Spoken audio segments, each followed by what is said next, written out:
Hello everyone, আসসালামু আলাইকুম। কেমন আছেন সবাই? আলহামদুলিল্লাহ, আল্লাহর অশেষ রহমতে আমি অনেক ভালো আছি। তো আমার নতুন চ্যানেল আনারসে আপনাদের সবাইকে স্বাগতম।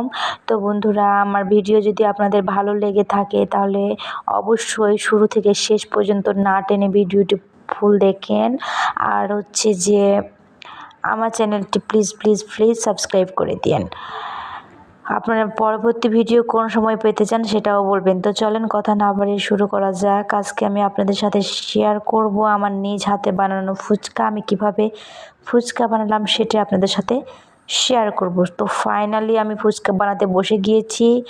তো আমি প্রথমে আলুগুলোকে সিদ্ধ করে নিয়েছিলাম, তারপরে ম্যাশ করে ভর্তাটা বানিয়ে ফেললাম।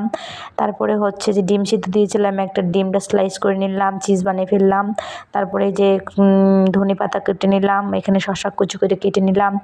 তারপরে হচ্ছে যখন ফুচকার মধ্যে পুর ভরে দেব, তারপরে এই যে টকটা বানিয়ে ফেলেছি, এই টকটা দিয়ে সব কিছু মশলা অ্যাড করে টকটা দিয়ে গালের তলে ফেলে কী যে একটা মজা লাগছে বলে বোঝাতে পারবো না। জাস্ট অসাধারণ, অনেক মজা হয়েছে, অনেক মজা।